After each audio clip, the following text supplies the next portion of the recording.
Okay, so I think we can start with the questions. Should we start with perhaps to see if we have any questions in the room here? No? Doesn't seem like that. Not yet, at least. But we have a number of questions from the online participants, right? So if we start, do you think it's okay, Kerstin? That one, okay. So, and now this is in Swedish. So is there a occupational therapist or ergotherapist in the study?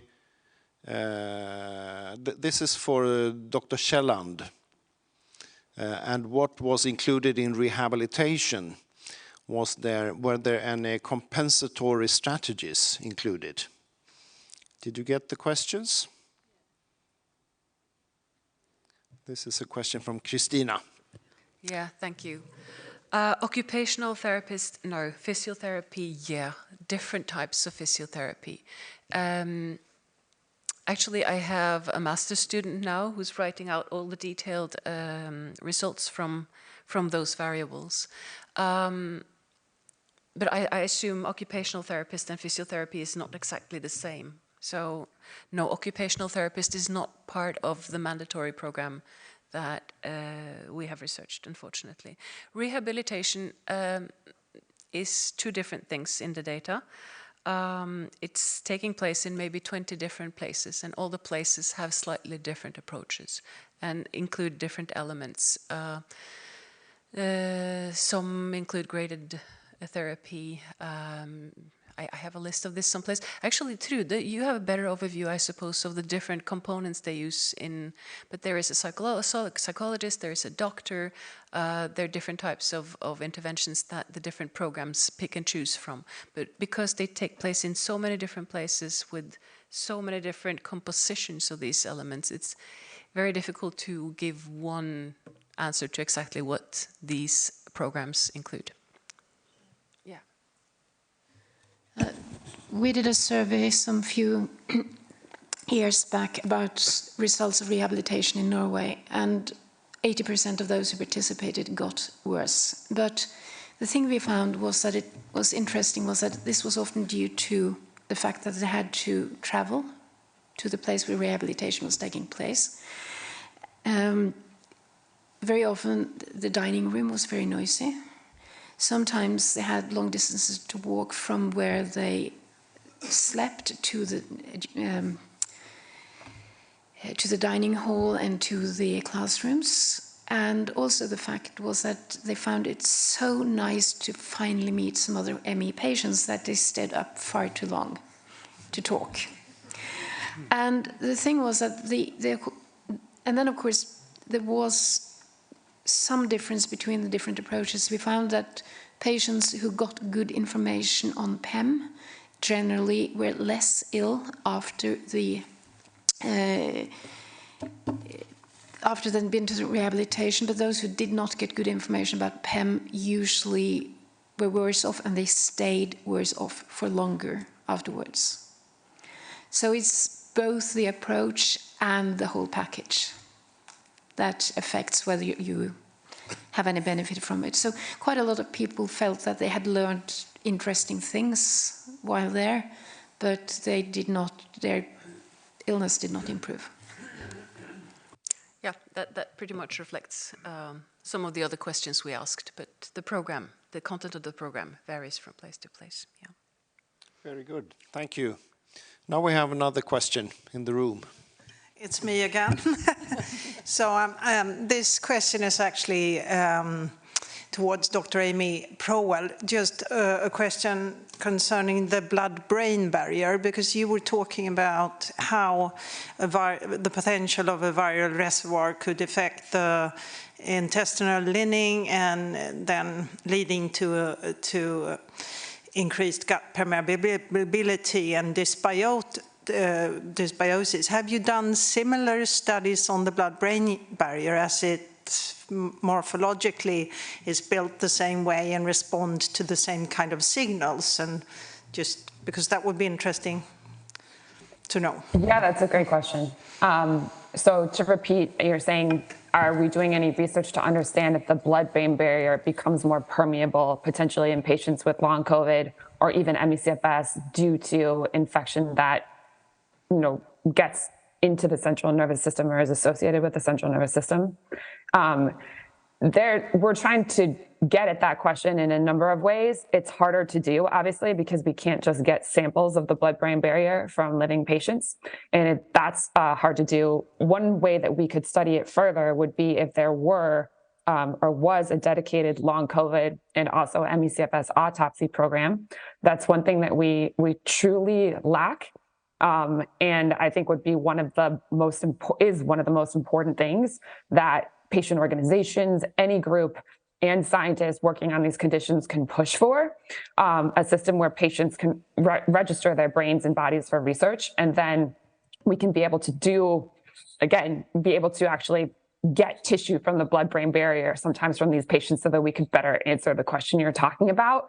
Without an autopsy program, we have imaging studies that are able to look at the brain in ways that can sometimes infer potential issues with the blood-brain barrier. So, for example, we have a study on cerebrospinal flow issues in patients with long COVID, and as part of that imaging study, they can image perivascular spaces, which are areas in the brain that suggest some damage or permeability in the brain, and that might be correlated with blood-brain barrier issues. Also, in some of the imaging studies, in the same patient that's undergoing the high-resolution imaging, we get blood or other fluids from that patient, and we can measure analytes in those fluids and see how they compare to levels of, let's say, neuroinflammation is measured in the brain. And so, for example, we can tell, there'll be a preprint one of our teams will be putting out soon with neuroinflammation in long COVID, where some of the correlations between the vascular analytes and neuroinflammation in the long COVID brain suggest that maybe regions of the brain that are more permeable, such as the blood-brain barrier, are being impacted by factors from peripheral blood. So and there's a last way that we look at that, which is organoid models, where you can take a tissue type, let's say gut or endothelial cell, and you create, to the best extent as you can, a model of that tissue type. And there are a couple of teams we're working with that are already doing that kind of, and then you can infect the model and you can see what happens in the model. And there are a couple of teams in our network that are doing that with blood-brain barrier type tissue, and that's another way that we can begin to infer what might be happening, because it's very possible overall that the blood-brain barrier could become more permeable. It could become part of the problem between brain and central nervous system and body in these patients. Thank you, Dr. Prohl. Are there any more comments on this question? Blood-brain barrier? I mean, this is a key question. It's a very important question. And there are not enough evidence so far, even in active COVID infections. Blood-brain barrier is manipulated so much. Only very few literature. We need more research into this, and I think it's very hard to conclude anything at this moment that both in ME-CFS as well as in long COVID, blood-brain barrier is compromised or damaged under any conditions. Yeah. I was thinking of this especially because you talked about enteroviruses, and enteroviruses are known to cause both gastroenteritis, upper respiratory tract infection, but also meningitis. And so it would be sort of very, I'm sorry, I'm in between languages. It's kind of easy to go the way to think that this could be a possibility, especially since a lot of the ME-CFS patients, as well as the long haulers COVID, do have a lot of brain fog as part of their symptom picture and cognitive dysfunction. And since then, the blood-brain barrier and actually our tight junction in the gut is very similarly built, and they respond to the same kind of signals. I'm thinking maybe it could even be that the signaling that happens in the gut could be also happening in the brain as a leaky brain sort of way of thinking. It's not impossible. It would definitely require more research. I think another interesting route from viruses from the gut to the brain, for example, enterovirus, would actually be via the vagus nerve itself. So there's an increasing area of inquiry looking at whether pathogens can actually infect and even travel via vagus nerve to get into the central nervous system, which would allow you to actually just bypass the blood-brain barrier. So there's all kinds of interesting possibilities that need a lot more research on them to understand how some of these pathogens that are highly implicated in, especially in ME/CFS, can get into the brain, which I do think is a central area of research, and exactly what they do once they're there. So yeah. Thank you. More questions in the room?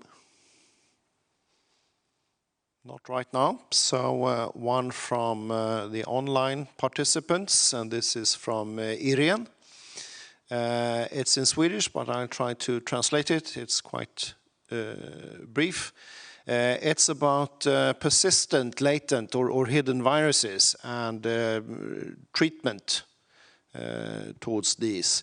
Can antiviral pharmaceuticals in pill form or injections reach these persistent hidden viruses? And how long of a cure in those cases? Does anyone have any answers to that, or comments at least? Unfortunately, I'm not a clinician, so I'm not very familiar with all these therapeutic regimes. Potentially, yes.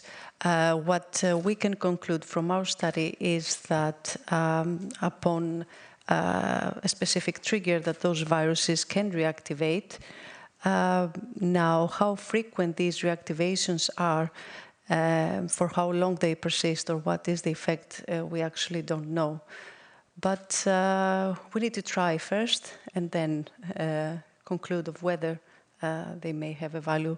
But again, I'm not a clinician, so I don't think I can give you a proper, let's say, conclusion on that. I think it's a tricky question anyway, whether you're a clinician or not. So, Dr. Prusti, please. No, it's not a tricky question. It's how we understand the latent viruses. So not every latent virus is same. Let's take it. If we talk about the herpes viruses, which are DNA viruses, all the known anti-herpes virus drug available in the market at this moment are designed to stop the replication, DNA replication of the virus.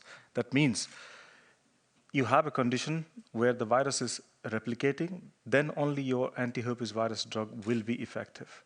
So if the virus is latent, the sole definition of latency is that they are not active. Besides proteins necessary for their survival, they are not replicating. That means anti-herpes virus drugs will not be effective in case of latent herpes viruses.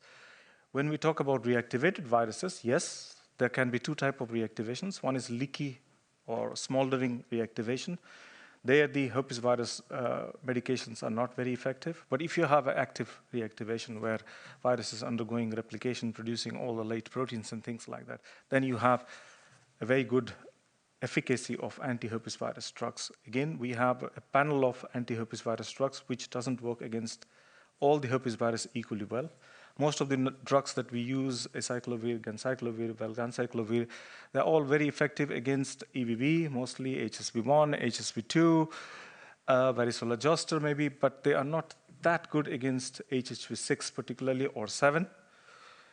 Foscarnet is quite good against HHV6 particularly, but it's more toxic.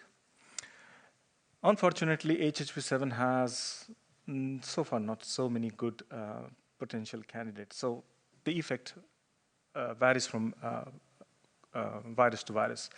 When we talk about RNA viruses, their latency is completely different. Their latency is, and the anti-viral drugs available against all the RNA viruses, their mode of action is also completely different. They target the structural proteins, or the proteins which is necessary for the functioning of the virus, and they don't believe, so the RNA viruses don't believe in smoldering infections. They come, they're active, they just take over the cells, yeah? So in those cases, antiviral drugs will again work, but only against the reactivated ones, not against the latent viruses one. That's why treating latent viruses, removing latent viruses from the body is extremely difficult. Either you reactivate or treat it, or you just have to bear with it, that's all. I remember now that I introduced you as a passionate virologist, right? So we could hear that. So excellent. Thank you both. I think, on our end, where we're looking at SARS-CoV-2 persistence and beginning a number of clinical trials to try to address persistence with several groups working on the topic. The first thing would be that I actually think, especially when it comes to SARS-CoV-2, the mechanisms of persistence of RNA are still under study. In other words, there's teams that have worked on RNA virus persistence, but it's an understudied topic generally. So we need a lot more data, which is a lot of what our research program is building on, the mechanisms of SARS-CoV-2 and other persistence of other RNA viruses to understand how to best target them. But overall, it's true that it's hard to get at a very latent or, inactive virus, but we do think that at the very least combination therapies are going to be very important. So we're starting clinical trials of single antivirals. Just the best way, you have to kind of do that to run clinical trials. But we're also beginning, for example, we partly supported a clinical trial at UCSF with a monoclonal antibody geared at targeting SARS-CoV-2. In that case, it was a monoclonal created during the Delta wave of COVID, and the patients with long COVID are patients who got infected or their case began during the Delta wave. And so we're going to see if we can get any signal from using monoclonals in those patients, and then the goal becomes combining an antiviral with a monoclonal antibody. And then also, for example, we probably think that they'll have to combine with drugs that modulate the immune response, basically immunotherapies, to a point where you do, in a sense, allow the immune system, for example, T-cell immunotherapies that might allow T-cells to respond again more actively to the SARS-CoV-2 virus if it had still not fully cleared from a patient. And combining those different types of therapies is most likely to get us to a point where we might be able to address persistent virus. I think it's just really important because it's going to be a long process to do those trials. And I hope that people don't give up if a single antiviral doesn't work for the treatment of SARS-CoV-2 persistence. I do worry about that a little bit because there are a number of studies for Paxlovid in long COVID for the treatment of viral persistence underway. It's fair to trial it because we should just start moving and doing clinical trials. I firmly believe that. And yet there are liabilities of using a single antiviral for a fairly short period of time. Tissue penetration is not perfect. There's a lot of considerations with the single drug trials. So hopefully the takeaway, if a Paxlovid trial isn't successful, is not, oh, viral persistence doesn't contribute to long COVID. It would be, we need to go further and actually continue to do combination trials. Maybe that would be important. Thank you, Dr. Prohl. We have another question here in the audience. I was going to say we have heard some really horrible stories today about children being treated terribly, about unethical approaches to treatment and care and research. And actually, I would like to ask both Diane, Nigel, and Anna about what are your 3 wishes? What has to happen before ME patients are treated properly or ethically? Good question. Perhaps a bit tricky too. First, Diane. Who starts? Well, I guess I'll have a go at that. That's a really good question. I guess I would say that in order to approach the problems with ME and long COVID care in a way that will also impact other contested conditions, my first wish would be just to create an awareness in the medical community and in the ethics community that there are severe ethical problems in the care of these patient groups. So I think if that could become common knowledge, then it would be a very fast change to fix that problem. Maybe my second wish would be to somehow do that in a way that keeps people aware of the kind of stories that you tell, Nigel, about the horrors that occur when when basic rights and ethical duties are neglected. It's a difficult combination to make change happen in academia or in medicine, you know, through official channels, through technical terms, without losing sight of the meaning of the stories. So I guess I'll stop at 2. Those are my 2 wishes.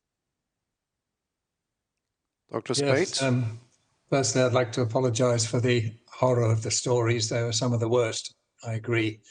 And it would be nice to prevent future problems with better education and changing attitudes in the medical profession. What worries me is that this has been going on a long time. As I mentioned at the end of my lecture, the development of the fabricated and induced illness industry is actually making things worse in the United Kingdom at the moment, as is the neurologists reinventing functional neurological disorder. So at the moment, things are getting slightly worse. The good news is that at least the guidance on ME, at least ME-CFS from NICE in England, is much, much better than it was, in that they've got rid of the graded exercise and cognitive behavioral therapy. Thinking of how families can defend themselves on an individual basis, every case is different, and it all depends on the balance of power between the personalities, whether it's a head teacher or a pediatrician or a psychiatrist that is the problem. And often a simple device is simply to divorce yourself from a particular clinician and ask for a change. So simple footwork to avoid the person who is persecuting you can help. I often tell people to contact their members of parliament, and this can be remarkably helpful, even if they're members of a party that I wouldn't approve of. And they can sometimes just get onto the human rights aspect of this. But I think if you remember the case, the Norwegian case I described, that was such an awful case, and it was so manifestly against the wishes of the child, who was clearly old enough to have a view of his own. I personally think that we won't get progress until someone courageously mounts a major legal challenge on deprivation of human rights. And if this makes the headlines, then it happens. Once you've done that, I think that would do a lot to deter the arrogance of doctors who think that they own their pediatric patients. So I'm still looking for one of those cases. Nearly all of them, when the kids are a bit younger, the parents, and they've still got their ME, they're still ill, the parents are too frightened to go to court or anything like that. But someone somewhere has to take a lead and really go for a court case for deprivation of human rights. Thank you, Dr. Spate. If I could just have a follow-up on that, what kind of support would you need for that? Because as a patient, or perhaps Dr. Kjelland. Obviously, going to court costs money, and they are, in every country, there are decent lawyers who will do things pro bono, or at least on a no-win, no-fee basis. But yeah, I once swore an oath that I would never turn to the British legal system except as an absolute last resort. But someone somewhere has to do it. Thank you. Dr. Kjelland, did you want to comment? The question was for me as well? Yeah. Is it not? I'm not close enough, huh? Unfortunately, I'm not surprised by the horrible stories that Nigel has encountered. I know the Norwegian case quite well as well, and it's horrendous, but not the only horrendous story that we have come across during the research period. We have seen things that are no less than torture. I called it abuse. And I totally agree that it's almost unacceptable that nobody is made responsible, legally responsible for what they have done to children who are now absolutely disabled as a consequence of actions of representatives from the public system. So, but for what I think is necessary for things to improve, and that's a difficult call, although it sounds so simple. But my answer is for people to acknowledge PEM, for people to acknowledge post-exertional malaise or symptoms worsening. It sounds so simple. It's one of the key criteria for the disease, and still it's not acknowledged, it's not recognized. Norwegian society, and I think many societies, people have rights. They have rights to health, they have rights to welfare, they have other rights too.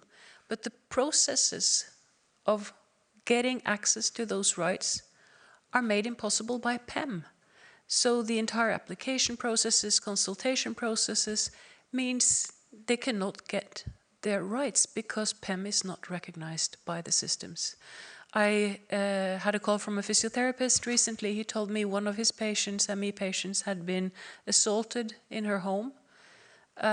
She went to the police. They let her sit on a chair for 4.5 hours to try to turn in a complaint.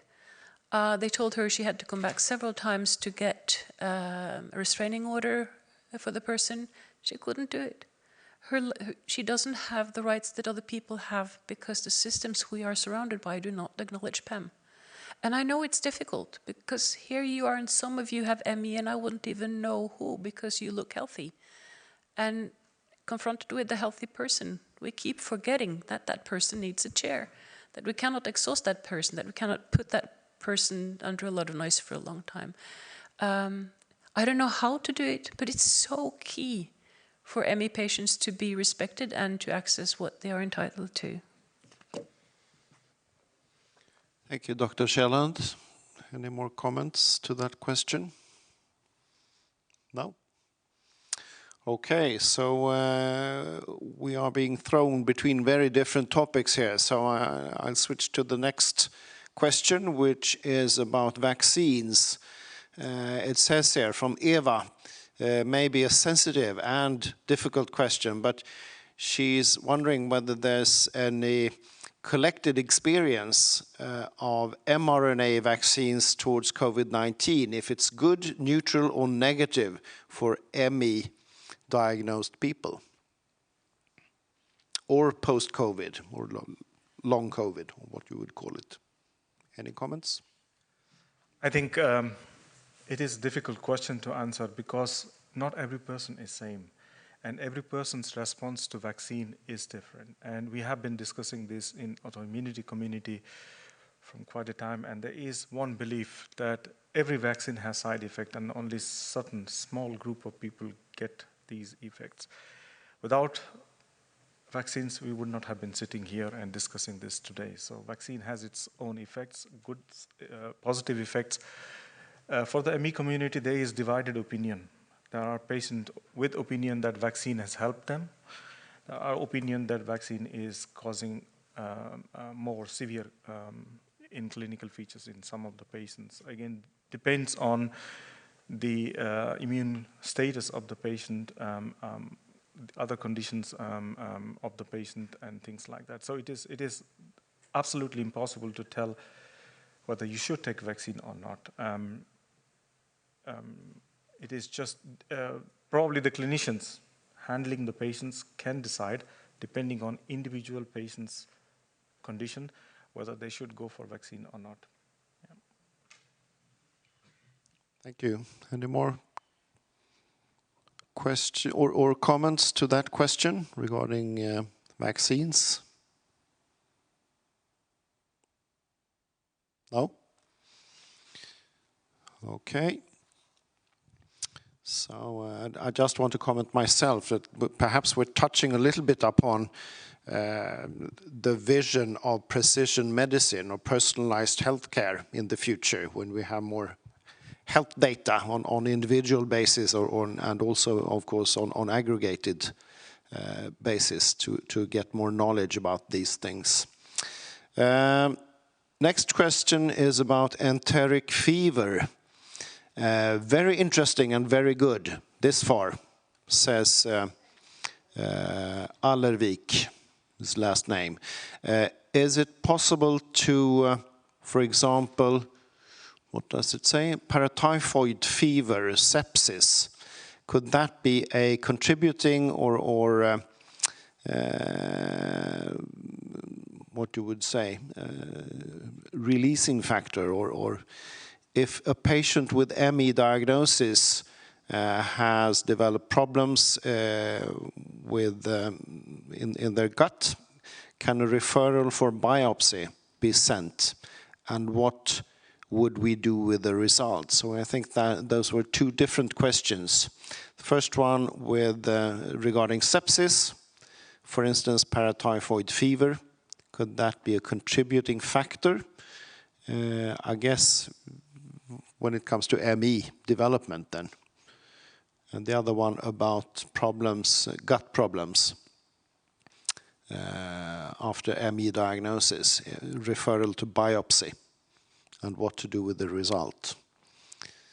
Any comments to those questions?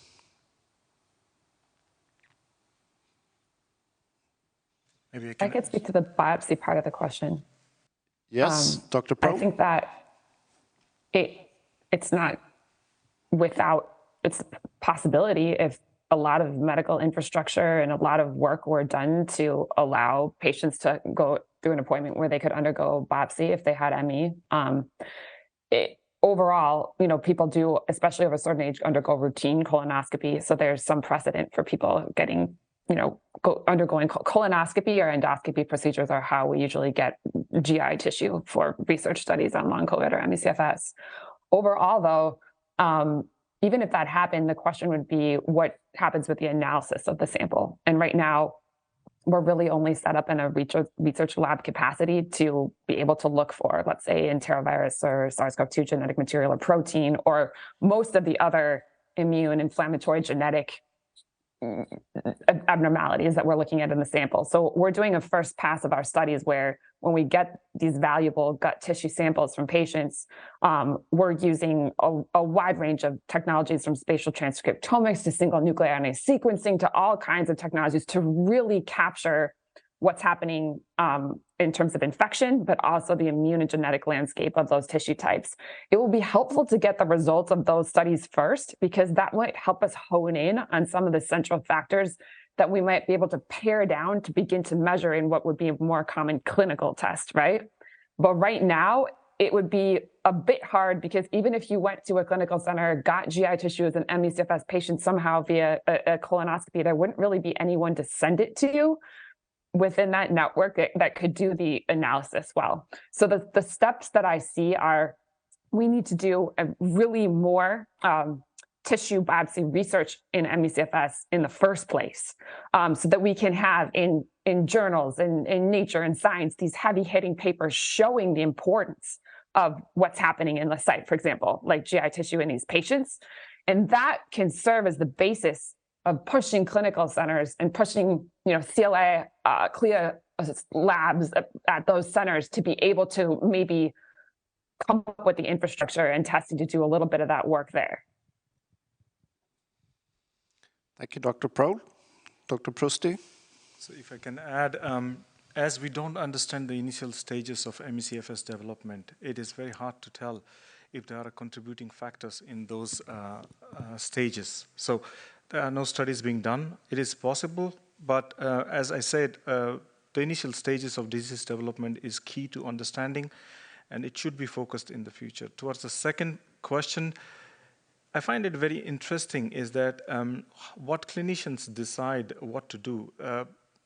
Going for a tissue biopsy is a personal choice of the hospital or the clinician who is treating the patient most of the times. If someone in the hospital is doing on a project, looking into the tissues, they go for that. If they are not doing it, then they will not go for it. Let's say they ask for the tissue biopsy. What are you going to conclude out of that at that place? You do not have the option of going for high throughput transcriptomics, genomics, proteomics to look for all potential viruses and bacteria in the tissue. You have a choice. you look for that choice. If you don't find, you say nothing is there. That is not the truth. So how much of conclusion can be drawn from the biopsy is still a question mark. So it is an invasive protocol, and it should be done, but should be done with the idea of an unbiased result, which is very difficult in today's time to get it. So, yeah, I think it's probably at this moment will not lead to any result. Yeah. Thank you. Any more questions or comments? No? Any questions here from the audience? No? So, yeah, okay, please. I wonder about the PEM. To get it acknowledged, are there any blood test findings that correlate with PEM, like cytokines or other inflammatory proteins? I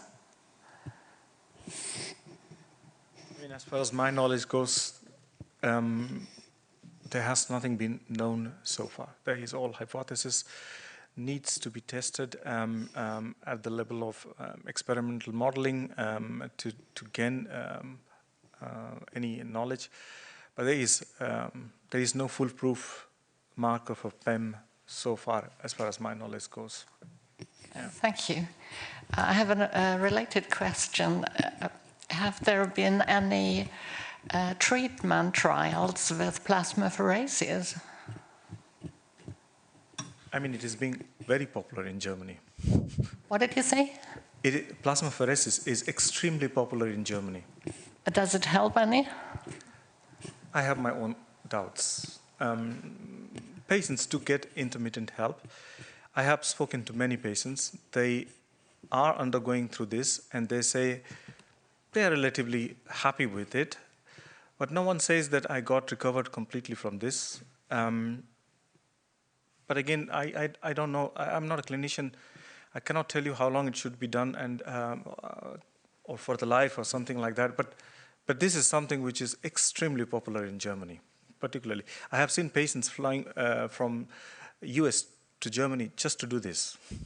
Couple of weeks. Dr. Kjelland, yes? I'm not at all the person to reply to the question on blood tests and PEM, but there was a Norwegian PhD using, I don't know in English, ergospirometria. They put patients on bikes. Are you familiar with those studies? Yeah. So after a couple of days and retrials, there are clear differences between those with ME and PEM and the other ones because the lactase levels are not. You know these studies. You mean they get worse in their ergospirometry results when they are overexhausted?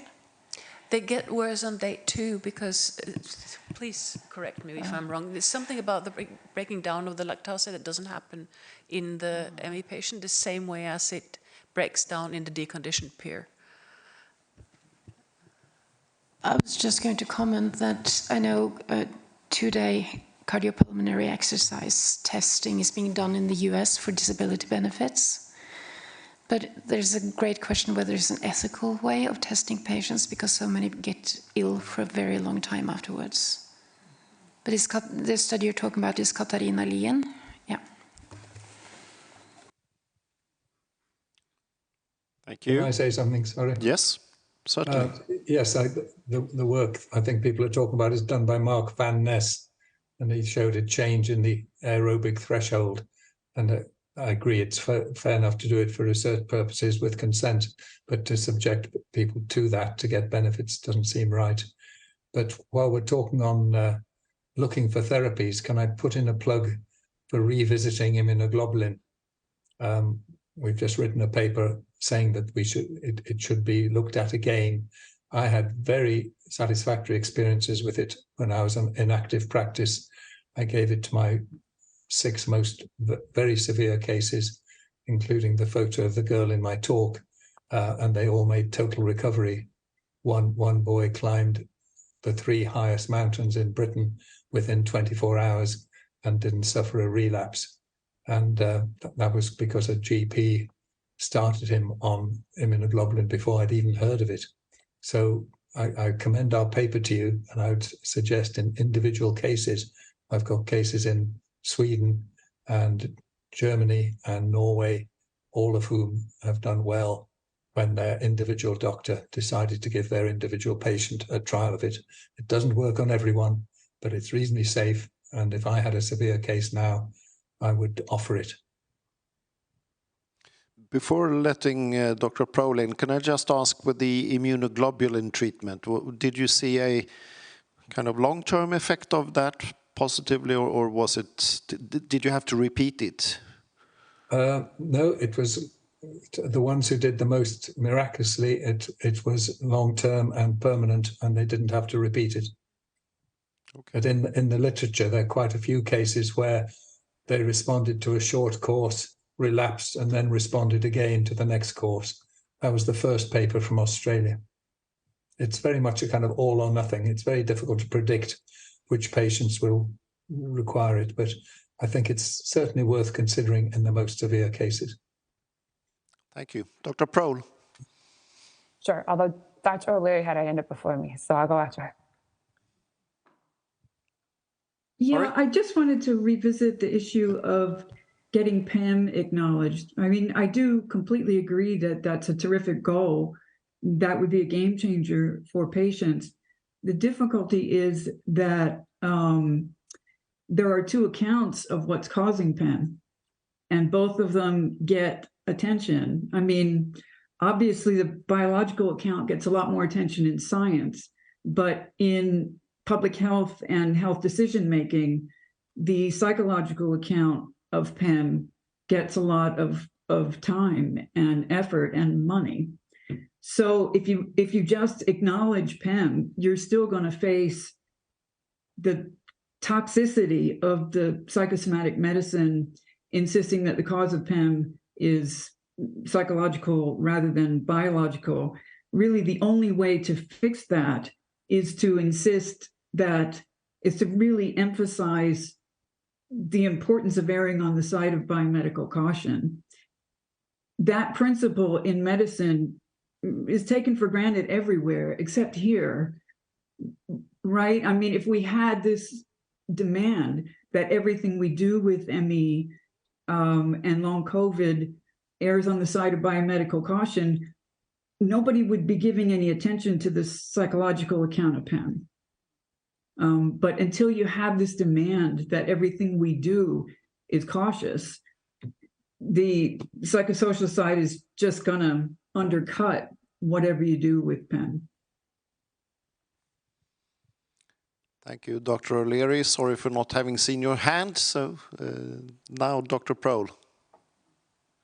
Sure, I'll just add to what Diane said. So I agree that when thinking about PEM, what our group has done, and we actually submitted this as a large proposal to the US NIH, so let's see what happens. But we are taking, as was explained, you can do a symptom-provoking, unfortunately, CPET exercise test to demonstrate that someone has post-exertional malaise, a patient. And so they push themselves deliberately on an exercise bike, which is extremely difficult for the patient. And then, yes, undoubtedly, they will crash 24, 48 hours later. The one thing we're doing in this research is we are going to have some patients, because they already undergo this at the site we were working on to do this challenge, but we're collecting samples before, during, and after that post-exertional challenge, and using a number of samples, saliva, blood, even muscle biopsy samples, and using a lot of technologies to analyze those samples in the patients undergoing the PEM challenge, so that we can actually see to what extent we can find biological correlates in the other samples that could reflect the changes occurring during that exercise challenge test. And we hope that by putting that data together, we can basically begin to identify, if you will, some non-invasive type biomarkers of post-exertional malaise that we can show correlate with the exercise testing. And that would have two benefits, which would show that, number one, we would not have to put in the stream that we found enough biomarkers, which who knows, we would not have to put as many patients through the the difficult exercise testing, which is such a challenge because we could measure other things in their fluids or other samples.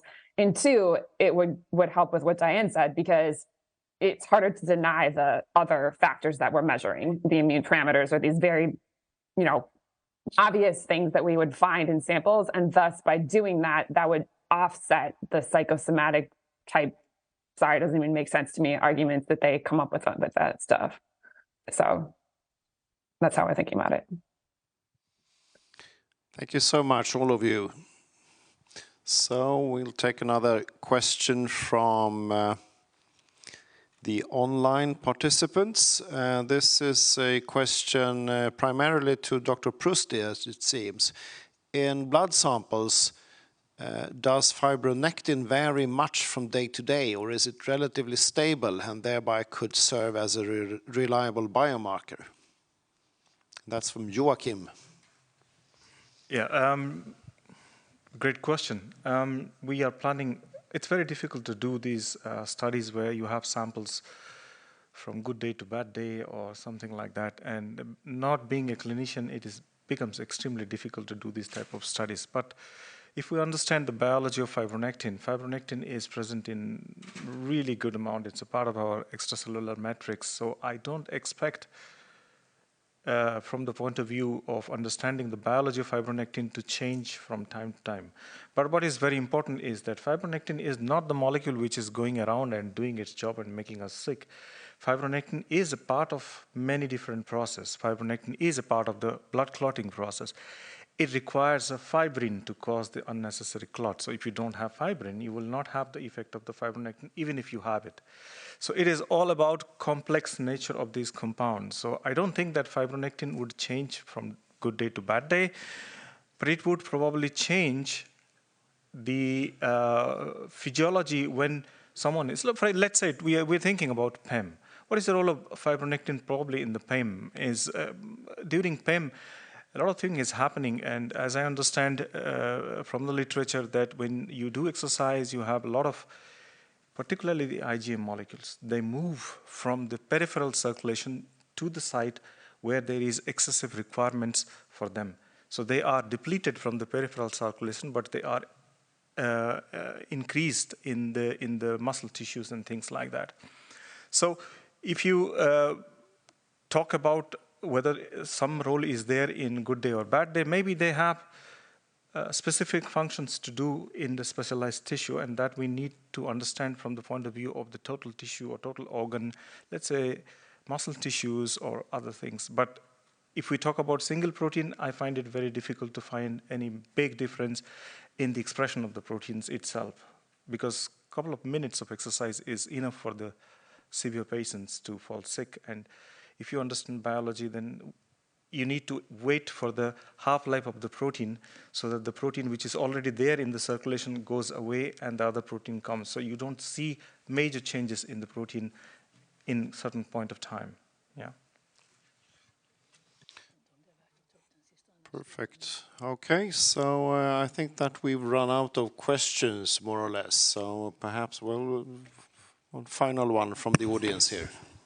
I would like to say something about this dichotomy of biological versus psychosomatic factors. Even if the sickness came with biological factors, it might be very important to look at the other side of the psychosomatic and to point out to people that work with it that rather than working with cognitive therapy and exposure, they should be working with acceptance and reassurance on helping the suffering to see a meaning in life, even in those periods when they can't be active. Because we surely agree on that the approach of provoking and of exposing to high energy activities, or like throwing somebody out of his wheelchair, that might has worsened the condition. So this is also a psychosomatic aspect to the whole thing, I think. Okay, thank you. Seemed to be more of a concluding comment, I think, than a question, but that's welcome too. So I think that we're close to wrapping up this. Or now, Dr. Spate and Dr. O'Leary, you have your hands up. Please comment. I just wanted to respond to that suggestion. I think it is really important, obviously, for patients' care to be compassionate, not just about the biology of the disease, but about the psychology of it and the social situation. I would really caution you, though, about the suggestion that doctors should pay more attention to the psychosomatic side, because this idea is what causes patients with these diseases to be denied medical care. So if you're gonna, I mean, the suggestion that you have is really valuable. Obviously, patients need compassionate care. Maybe there are words we could use that don't quite draw on the approach that is leading to denial of medical care to people who need it. It's just a terminology thing, because it is so easy to reinforce that psychosocial denial of care thing. And the people who are in the position to make that decision are so incautious about the use of these words that you really have to be very, very careful about how you use them. Thank you. I'm not sure. Dr. Spate, next, perhaps? Please, I would second what Dan O'Leary said then about the use of words, yes. I'd like to ask everyone here a question, and this is semi-humorous, but it's also in good faith. And I was reminded of a story of a man who did a big charity bike ride, and he cycled from the length of Britain, and he raised money for an ME charity. And the ME charity arranged for him to stay with ME families all the way up the centre of Britain. And as he handed over his cheque to the charity at the end of his ride, he said, "I didn't know much about this condition," he said, "but there's something I'm really puzzled about." He says, "Does it only affect nice people, or can it affect anyone and then it turns them nice?" And I think that's a very interesting question, and I don't know the answer. Thank you. Dr. Prohl. Yeah, I had my hand up before because I wanted to second what Diane said just about language and being really careful with just ever using the term psychosomatic with these cases. I can tell you that as a person working with dozens of scientists at the top academic institutions in the world right now, we're finding all kinds of biological abnormalities in these patients, and you will just see an explosion of research showing that, if not already, especially with long COVID, that's going to feed into ME-CFS. Sure, like if you're a patient that has this, any patient struggling with any illness could use help and support. And we're starting, for example, a new clinic in Mount Sinai where I'm working with my collaborator, David Petrino, and we're beginning a new center there that's going to study long COVID and ME-CFS in patients with long Lyme disease together. And of course, we have counselors and psychological help for those patients if it's needed. It's the same thing as for people who undergo care for cancer. They have issues and problems. They're struggling. It's very hard to be sick. It's very hard to have your life change in a day, lose your job, lose your family. But overall, there's no difference in the setup that we're doing for that kind of care between a patient with ME-CFS and a patient with cancer. And we really need to think that way. There's nothing different about these patients, as far as I can tell, from decades of interacting with them and decades of studying them as patients, than with patients who just have diseases like cancer or MS or any other condition like that. So the more that we just think along those lines and are very practical in that thinking, the more helpful it's going to be. And with the patient, people being nice, that's a good point, and it's been my experience thus far too. And I think one of the hard parts about this is that in a world where ME-CFS cases can be just dismissed as psychosomatic, and you can have this outrageous crime against humanity treatment where someone who's sick with a virus in their brain or gut that has not been treated, then there's no testing we can even do for them just suddenly gets told that they're, largely crazy and the family has to deal with that. They've endured so much trauma and so much gaslighting and so much absurdity under those conditions that if someone just stops by and is even willing to say hello and believe them and just treat them with dignity, again, as a family and as a person, sure, they'll respond and be nice, because that's what happens when they've been so traumatized previously. And so I suspect that's why people were so nice, although to be honest, anyone who's experienced getting sick and dealing with struggles tends to, in my opinion, become more kind over time as they simply understand the difficulties that many people can face. Thank you, Dr. Prohl. Actually, I think we are almost slightly over time, but I will give the last word to Dr. Kjelland. I think you wait. Do a brief last comment from the panel. It's not very important, though, if you like. It's up to you. Okay, so we can. Do you want to? I'd like, just to highlight, what I believe is an important, because I'm a sociologist, this important interaction between the psychological and the medical and the social, with the story of a girl that we interviewed and then re-interviewed 3 years later. And at the first meeting, she was at a hospital that did not acknowledge ME. She had the diagnosis. They did not acknowledge it. She was gaslit, no doubt about it. She was exposed to cognitive therapists who wanted her to forget about the difficult situation she was in and work with techniques. They were invaded by the child protection authorities who controlled everything they did. The mother was very stressed by it. The girl tried to kill herself by taking all the medicines that a house guest had brought. She was sitting upright at that visit. She couldn't complete sentences. She looked horrible. 3 years later, they had replaced the local hospital with a private specialist in the capital. It was a bit to travel. The child protection authorities had pulled out and no longer pestered and stressed them. They had replaced the cognitive therapist with a therapist who worked on trauma counseling because they were truly traumatized. And she was sitting there. She was talking to me. She was interrupting her mother. The mother was back at work. She had been promoted. So I think my conclusion would be she was far from well. I mean, she had dreams about going back to school one day. She was not there. But while awaiting the cure, investments need to be done in life quality, not these desperate attempts of making kids go to school, making adults go to work, because we can't do that yet. But in the meantime, let's take care of what they have left. That would be it. Thank you. That was a good take-home message to end this conference with. So the theme of the conference was ME-CFS, or ME perhaps without the CFS, according to what has been mentioned, the hidden disease. And I just want to thank the organizers for an excellent program, all the panelists for all your participation in this, and thank you so much to the audience here in the room, in Landstingssalen, and also online, of course. And this has been recorded, so you can watch it later on if you want to.